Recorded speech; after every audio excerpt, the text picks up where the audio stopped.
Bonjour et bienvenue sur Syllabus Plus. Aujourd'hui, on tente un nouveau format de vidéo qui est un format où on va regarder ensemble une ancienne vidéo de Syllabus, donc de ma chaîne principale. A priori, il faut que vous les regardiez, sinon ça va pas être très intéressant. Et je vais commenter puis vous parler peut-être de la vidéo au fur et à mesure, pourquoi est-ce qu'on a fait certains choix de montage, pourquoi j'ai fait certains choix d'écriture, ce genre de choses, et je vais faire pause au moment intéressant. À l'écran, ce que vous voyez, ce que je vais mettre à mon écran du moins, c'est la vidéo et le script. Alors c'est parti, et puis j'espère que ça vous sera utile et que vous apprendrez des choses grâce à cette vidéo. C'est quand même fou cette affaire. On a beaucoup trop chaud quand on est sous la couette, on a trop froid sans la couette, et l'idéal, étrangement, c'est d'avoir...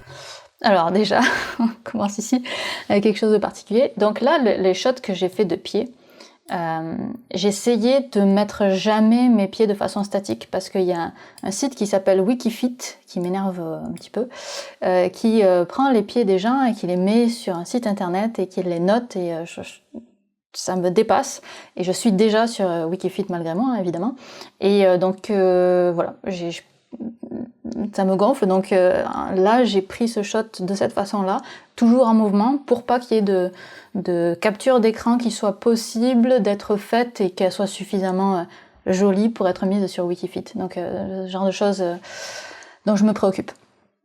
Vous aurez remarqué aussi que le texte que je viens de dire est pas du tout le même que celui qui est dans le script, parce que j'ai tourné ça, et après, quand Marina l'a monté, ça c'est Marina qui fait le montage, je l'ai pas supporté parce que finalement ça nécessite un petit jeu d'acteur ici. Et le jeu d'acteur, mettons que je suis pas actrice, et j'ai beaucoup de difficultés à accepter de faire du mauvais jeu d'acteur, parce que moi-même en tant que spectatrice, j'aime vraiment pas ça.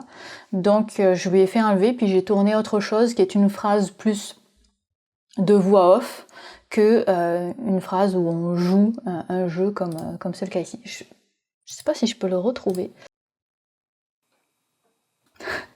Ok, donc ça c'est quand je fais ma balance des blancs. Okay.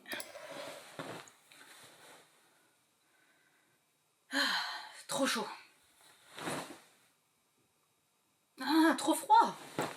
C'est détestable. On salue le jeu d'acteur. Voilà, donc je sens déjà au tournage qu'il y a un problème, donc voilà, c'est que je supportais vraiment pas d'entendre cette voix de faux acteurs / actrices, donc je l'ai enlevé et c'est mieux. On continue. Et l'idéal, étrangement, c'est d'avoir juste un pied en dehors. Moi, ce que le corps ajuste le diamètre de nos vaisseaux sanguins pour laisser passer plus ou moins de sang. C'est pour ça qu'on a les doigts boudinés en effet, parce qu'ils sont chargés de sang. Et là, c'est la grosse difficulté de cette vidéo que j'ai eue, c'est que je savais pas à quel point mon public serait déjà au courant de ce qu'est la vasodilatation et la vasoconstriction. Donc j'ai pas arrêté dans le texte de donner la définition sans la donner. Donc finalement j'ai terminé là-dessus, mais il y a eu un moment où dans l'écriture où je donnais pas la définition parce que je me disais non, les gens qui regardent mes vidéos savent ce que c'est la vasodilatation et la vasoconstriction. Donc j'ai beaucoup hésité, finalement je l'ai donné, mais j'essaie de la donner le plus court possible et le moins condescendant possible, dans le sens où je veux pas que les gens qui savent déjà ce qu'est la vasodilatation et la vasoconstriction se sentent un peu insultés de se faire expliquer un truc entre guillemets aussi simple.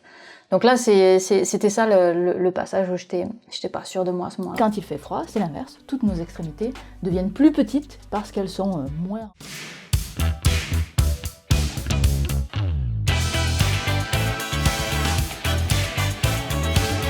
Là, Marina, je lui ai tourné des shots et je lui ai dit débrouille-toi, je veux un shot dynamique. Et puis elle s'est débrouillée, elle a mis une petite blague au milieu, c'est parfait.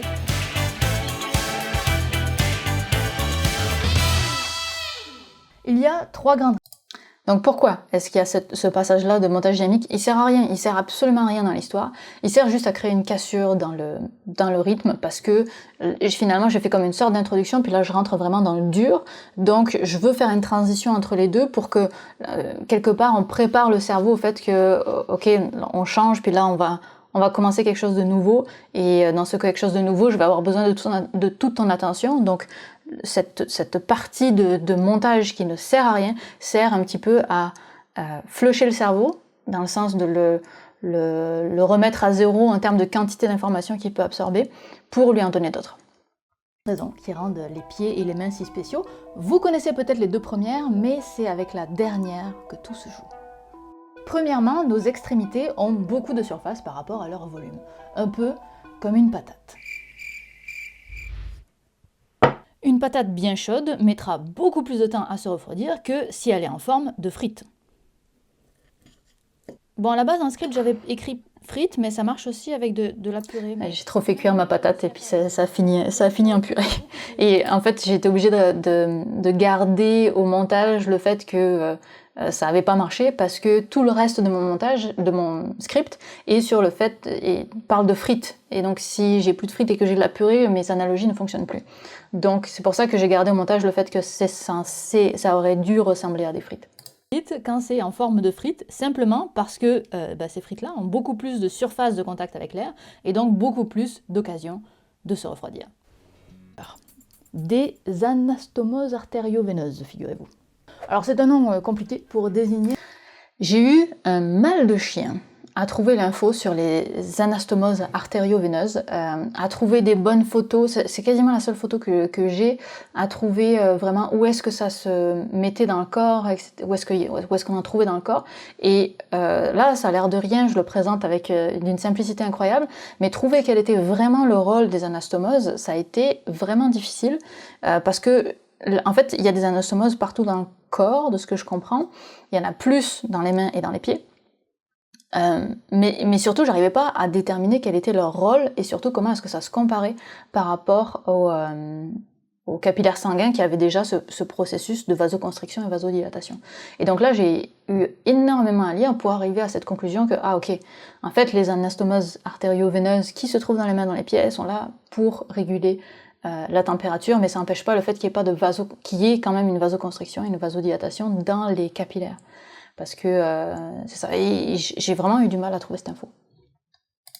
Un vaisseau sanguin qui fait le pont entre une artériole et une vénule.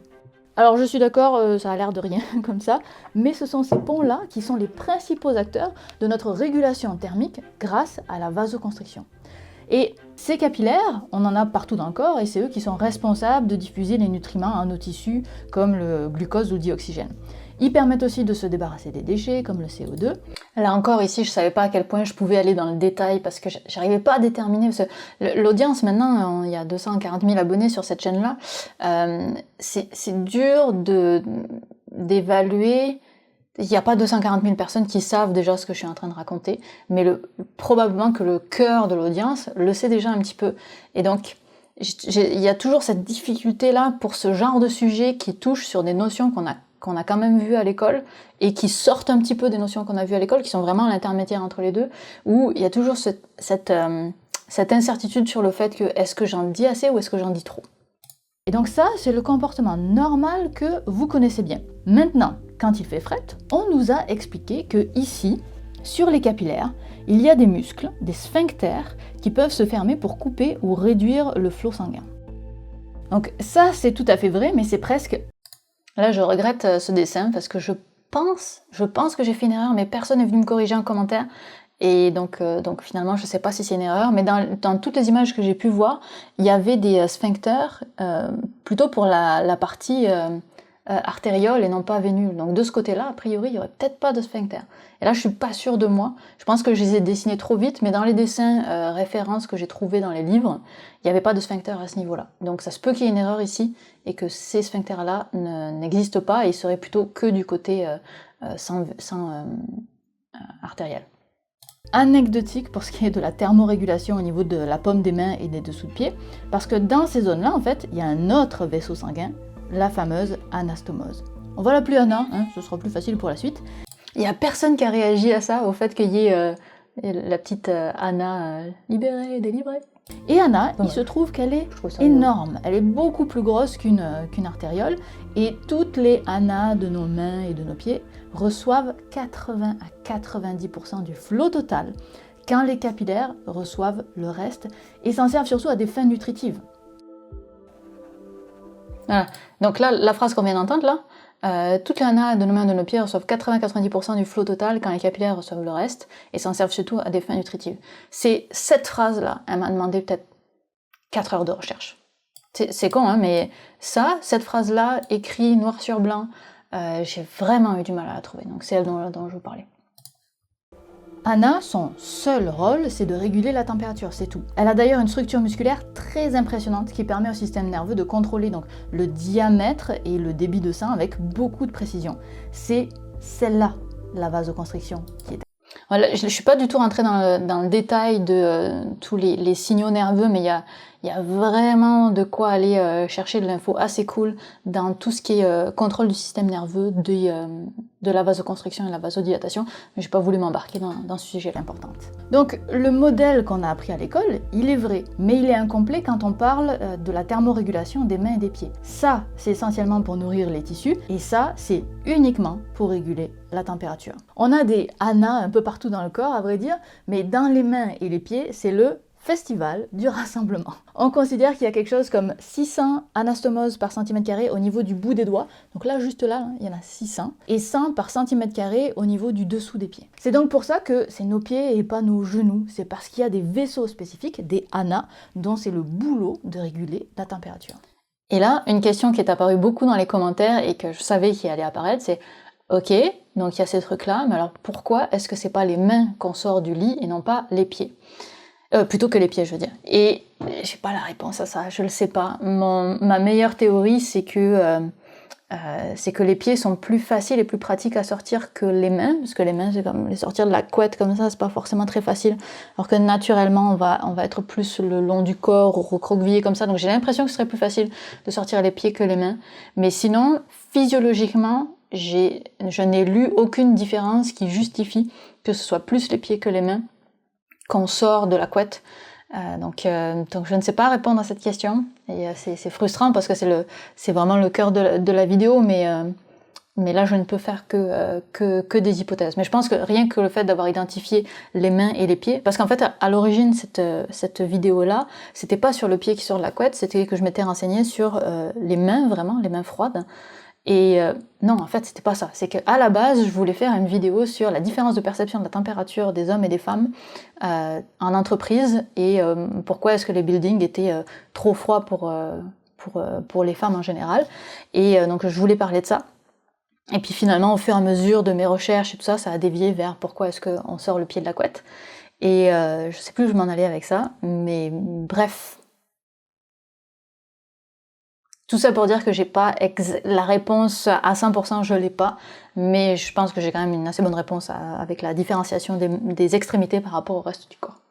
Nos 4 extrémités sont en fait des milliers de radiateurs. Bon, bienvenue dans la partie frustrante de cette vidéo. Est-ce qu'il reste une question à laquelle je n'ai pas répondu? Le fait qu'à l'inverse, il y a aussi des personnes qui souffrent des extrémités froides, c'est un fait. D'ailleurs, c'est un trouble essentiellement féminin, puisque ça touche 30% des femmes de 20 à 40 ans contre 7% des hommes dans la même tranche d'âge. Là, j'en ai pas parlé, mais il y a une maladie qui est associée à ça s'appelle le syndrome de Raynaud, et qui touche, encore une fois, beaucoup plus les femmes que les hommes, et donc on m'en a parlé en commentaire, dit « Ah, tu parles pas de ça ». En effet, j'ai choisi de pas parler de ça, parce que je ne voulais pas parler d'une maladie dans la vidéo, je préférais parler de toute la population et de comment est-ce qu'on réagit différemment entre hommes et femmes, en moyenne, encore une fois, pas de façon spécifique. Et quand on rentre dans une maladie, là on rentre dans quelque chose de très spécifique. Donc c'est pour ça que j'ai mis de côté l'aspect maladie. Alors pour les mains, il avait été mesuré une différence moyenne de 1,5 degré entre les hommes et les femmes. Pourquoi il y aurait une différence homme-femme là-dessus ? Bonne question, il y a des tas de réponses, mais je dois avouer que je ne suis pas convaincue par beaucoup d'entre elles. Il y a des articles qui disent que cela vient de la différence de gras et de muscles, puisque c'est un fait, hein, les hommes et les femmes en moyenne sont différents là-dessus, mais il y a d'autres articles qui le réfutent. Autant ces différences-là, donc de gras et de muscles, je les trouve assez pertinentes à l'échelle du corps entier, mais pas trop pour les extrémités, vu que ce ne sont pas les zones les plus grasses ni les plus musculaires. Il y a aussi l'hypothèse hormonale, puisqu'il y a une corrélation avec l'adolescence et la ménopause, mais qui manque encore d'être appuyée par d'autres recherches. D'autres pensent que c'est un critère dont on peut hériter. Et la dernière... Là, ça a été... je passe vite, et puis on a l'impression que je balance des trucs et tout, mais en fait, j'ai lu plein d'articles sur ça. Et la grosse difficulté, c'est ça, c'est que chaque article regarde vraiment un paramètre en particulier, parce que c'est difficile d'analyser vraiment beaucoup de paramètres pour arriver à une conclusion. C'est très probablement multifactoriel. Et le truc, c'est que des fois, dans la lecture, je me demandais à quel point il y avait une influence de la société sexiste dans laquelle on vit. Et ne serait-ce que dans les choix des mots, il y avait un auteur ou une autrice, je sais même pas, qui parlait de les femmes se plaignent d'avoir froid aux mains, et non pas les femmes ont froid aux mains. Et juste dans le choix de vocabulaire, j'étais un peu gênée par ce que je trouvais dans les articles. C'est pour ça qu'on a l'impression que je balance des trucs qui sont pas forcément très fondés. Mais il y a quand même beaucoup d'articles là-dessus. C'est juste que la conclusion définitive, après toutes mes lectures, je l'ai pas vraiment, puis je suis pas sûre que qui que ce soit l'ait vraiment non plus. Donc c'est pour ça que ça reste assez flou mon affaire. Hypothèse que j'ai pu lire est reliée à quelque chose auquel je n'aurais jamais pensé, je pense. Parce que la vasoconstriction qui se produit dans nos mains, c'est pas forcément lié à la température extérieure. C'est aussi régulé par nos émotions. Par exemple, la colère, l'anxiété, la dépression, la culpabilité, la peur de l'abandon et j'en passe, sont des émotions qui s'accompagnent d'une baisse de température des doigts, chez les hommes et les femmes d'ailleurs. Et à l'inverse, quand on est détaché émotionnellement, quand on a un sentiment de sécurité, de confort, de supériorité, de contrôle, là, les doigts ont tendance à être plus chauds. Et comme la façon dont on gère nos émotions est quelque chose de socialement construit, par exemple, il est généralement plus accepté qu'un homme soit plus agressif ou colérique qu'une femme, et bien dans la gestion de nos propres émotions, peut-être que cela s'exprime aussi par la température de nos mains et de nos pieds. Alors, si le fait que nos émotions ont un impact sur notre température, ça c'est vraiment prouvé, c'est plus difficile d'établir un lien clair avec les différences de socialisation homme-femme. Cela dit, même si on pouvait prouver sa véracité, je pense qu'elle viendrait en combinaison d'autres facteurs et ne... Là, honnêtement, je marche sur des œufs, c'est un sujet difficile, particulièrement sur YouTube. Et donc, je fais en sorte de pas me faire d'ennemis, grosso modo, mais c'est sûr que j'ai une opinion sur tout ça. Et puis voilà, donc il y a toute une partie d'opinion qui est pas que uniquement factuelle, particulièrement sur ce sujet. Donc je marche vraiment sur des œufs dans mes choix de mots, généralement, en moyenne, etc., etc. La différenciation homme-femme en soi aussi, c'est quasiment un choix politique selon les lectures que l'on a. Et donc je sais que je marche sur des œufs. J'ai pas grand monde qui est venu me taper dessus là-dessus. Je pense à peine peut-être une ou deux personnes, donc je n'ai cassé aucun œuf. Ce serait pas la seule et unique raison. J'avais prévenu que c'était la partie frustrante de la vidéo. J'ai pas de réponse définitive à vous donner, mais si ma synthèse ne vous satisfait pas, je vous mets des articles en description, vous pourrez vous faire votre propre opinion. Ça, c'est un petit peu... je me protège en fait. C'est que si jamais tu viens m'accuser du fait que j'ai été malhonnête homme-femme, va lire les articles et puis après on en reparle. Puis les articles, je suis pas cool. Les articles, c'est des articles de recherche que... Putain, il y en a beaucoup. Il faut être formé pour arriver à lire des articles de recherche. On lit pas des articles on s'improvise pas lecteur d'articles de recherche. Donc c'est mignon de dire t'as qu'à lire les sources, mais dans la réalité des choses, c'est vraiment pas tout le monde qui peut. Et je dis ça vraiment sans aucune condescendance. Là, c'est de la lecture difficile vraiment quand on n'est pas habitué. C'est juste une question d'habitude. Et donc.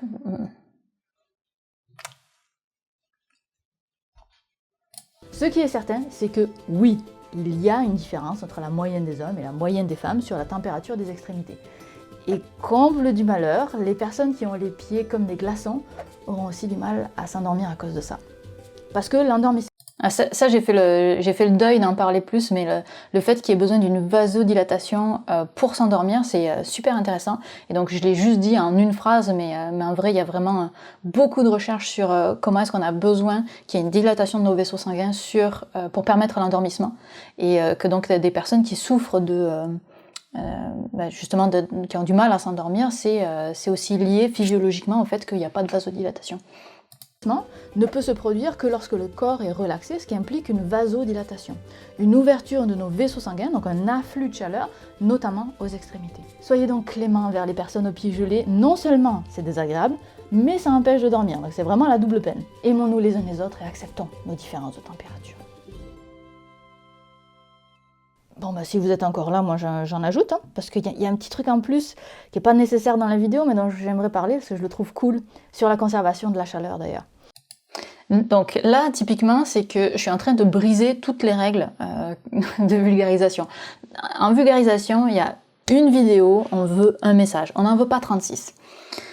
Et parce que c'est pas efficace, tout simplement, c'est pas efficace. Et je prends de plus en plus de liberté pour me permettre de sortir de ça selon certains critères. C'est-à-dire que là, normalement, déjà, il y a un petit peu trop. On a déjà le message des anastomoses artério-veineuses, on a tout le passage sur le froid, on a déjà deux gros messages, et puis il y en a un troisième que j'aimais beaucoup, et j'ai pas fait le deuil de ne pas en parler. Et c'est pas bien en réalité. Enfin, je veux dire, si je devais être un regard extérieur à corriger le script, je dirais, ben là, c'est intéressant ton affaire, tout ce qui vient là, c'est intéressant, mais tu sors ton message. C'est-à-dire que plus je rajoute d'informations, plus le cerveau des spectateurs aura oublié les 2 points précédents que je voulais absolument faire passer. Donc en rajoutant quelque chose supplémentaire qui dure quand même assez longtemps, finalement je me tire une balle dans le pied pour arriver à faire passer mon message ici. Cela dit, je sais que dans l'audience, il y en a qui aiment bien ce genre de petits suppléments. Moi, ça me fait plaisir aussi d'en parler. Et puis c'est pas comme si j'avais un besoin absolu qu'on retienne que ça de ma vidéo, quoi.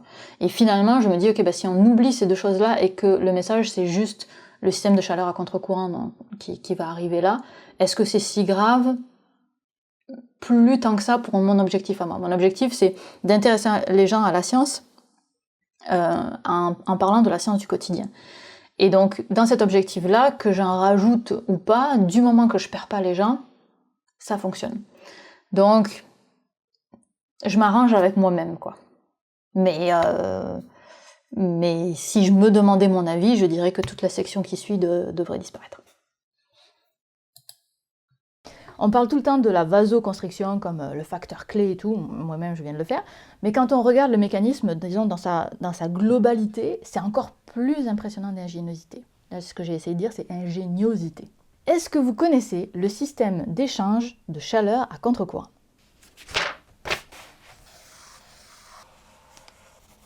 Donc ça, c'est un vaisseau sanguin qui se trouve à l'intérieur du corps. Ici, on a la peau, puis ça, c'est l'air extérieur qu'on considère qui est très froid. Et donc, on se trouve quelque part dans le doigt, là. Donc, on a le sang chaud qui arrive ici, qui est refroidi là, et qui remonte. Mais quand le sang est refroidi aux extrémités, il remonte ensuite dans les veines. Mais en vrai, on n'a pas envie d'avoir un sang glacé qui remonte partout dans le corps. Ce serait complètement contre-productif. Ça refroidirait nos organes qui ne peuvent pas se le permettre. Ce système d'échange de chaleur à contre-courant, en réalité, je voulais le fabriquer. C'est-à-dire que là, c'est passé en dernier lieu, mais j'avais demandé à plusieurs personnes, est-ce que tu connais un liquide qui changerait de couleur en fonction de la température, parce que je voulais avoir un montage qui représente ça, parce que je trouve ça très très cool, donc qu'on puisse voir vraiment la chaleur, donc avec un liquide qui change de couleur. Et j'en avais trouvé un. Les gens à qui je m'étais adressée m'en avaient trouvé un. Et le problème, c'est que le bleu et le rouge étaient complètement inversés, c'était toxique, c'était dur de s'en procurer, on est en plein confinement. Donc finalement, j'ai abandonné. À la grande déception de Pierre Kerner, si vous le connaissez, qui a un blog de biologie et à qui j'ai fait appel souvent sur la chaîne Syllabus, qui cherchait à avoir ce montage-là depuis quelques années pour ses cours. Mais non, si un jour je trouve le moyen de fabriquer ce petit montage-là, j'aimerais bien, mais c'est ça. J'avais pas trouvé quelque chose de suffisamment facile d'accès et pas toxique à ne pas avoir besoin d'être dans un laboratoire de chimie pour le faire, pour être capable de faire ce montage-là. Donc à la place, le sang qui remonte par les veines va le faire à proximité de l'artère qui amène le sang chaud. Cette proximité fait qu'il y aura des échanges de chaleur ici. Donc Un le petit peu sang moche, chaud mon sera pré-refroidi C'est la vie. avant d'arriver aux extrémités, et le sang froid sera pré-réchauffé avant de remonter dans le corps. De cette façon, le froid reste très localisé. Et ça va encore plus loin en fait, parce que quand il fait froid, le sang remonte plutôt au niveau des tissus profonds, donc pour bénéficier de ce mécanisme de contre-courant en étant bien collé aux artères chaudes, alors que quand il fait chaud, le sang remonterait plutôt par le tissu superficiel pour s'éloigner justement du sang chaud des artères et avoir une plus grande surface de contact avec l'extérieur. Voilà, c'est un petit peu tout ce que je peux vous dire de cette vidéo.